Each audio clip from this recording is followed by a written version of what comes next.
Selamat pagi, salam sejahtera. Isu hangat pagi ini, DAP mungkin sokong Muhyiddin kekal Perdana Menteri, kata Tajudin. Berita sepenuhnya. Ahli Parlimen Pasir Salak, Datuk Seri Tajudin Abdul Rahman, tidak menolak kemungkinan besar bahawa Kerajaan Perikatan Nasional PN dipimpin Perdana Menteri Tan Sri Muhyiddin Yassin bakal menerima sokongan DAP pada saat memerlukan.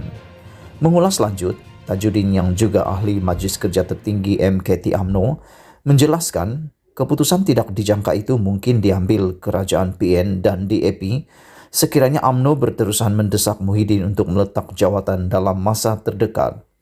Jelas beliau, secara logiknya Kerajaan PN tidak akan menyerah kalah dengan begitu sahaja dan beliau yakin Muhyiddin akan sentiasa mempertimbangkan segala alternatif kerjasama dengan parti lain termasuk DAP bagi mengekalkan kuasa. Saya boleh cakap besar kemungkinan DAP akan sokong Kerajaan PN kerana Muhyiddin terpaksa cari jalan lain untuk survive. Takkan mereka rela mahu tumbang begitu sahaja. Pada saat UMNO putus menarik sokongan, PN tentunya mahu berdiri tegak.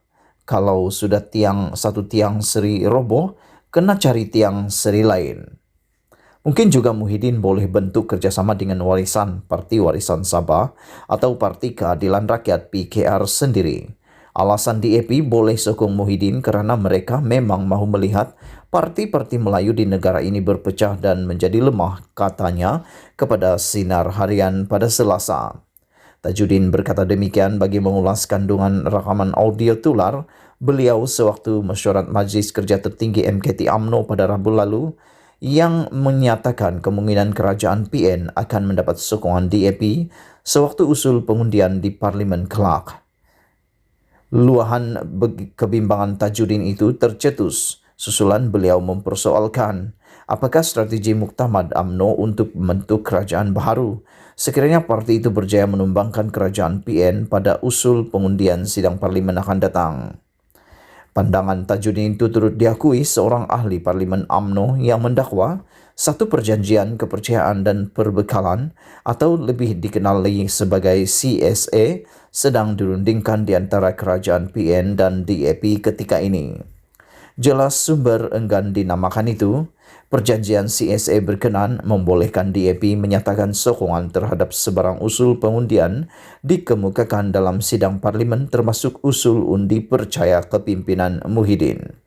Sebagai timbal balas, kerajaan akan memberikan peruntukan tahunan sewajarnya kepada ahli-ahli Parlimen DAP dengan beberapa pemimpin parti pembangkang itu mungkin dilantik untuk menganggotai jawatan kuasa penting di peringkat Parlimen dan kementerian.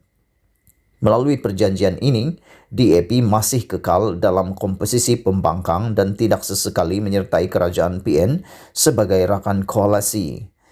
Cuma mereka berpandangan sebarang tindakan menukar kerajaan pada saat kritikal ini tidak sesuai.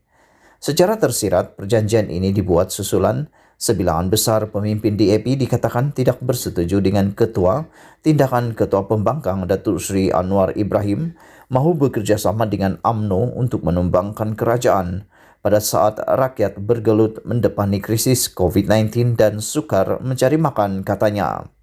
Sementara itu, Menteri di Jabatan Perdana Menteri Tugas-Tugas Khas, Datuk Seri Muhammad Rizwan Yusof turut berkongsi pandangan sama dengan Tajudin dan menyifatkan sebarang tindakan menukar kerajaan oleh mana-mana parti pembangkang pada saat genting ini adalah perbuatan kurang cerdik.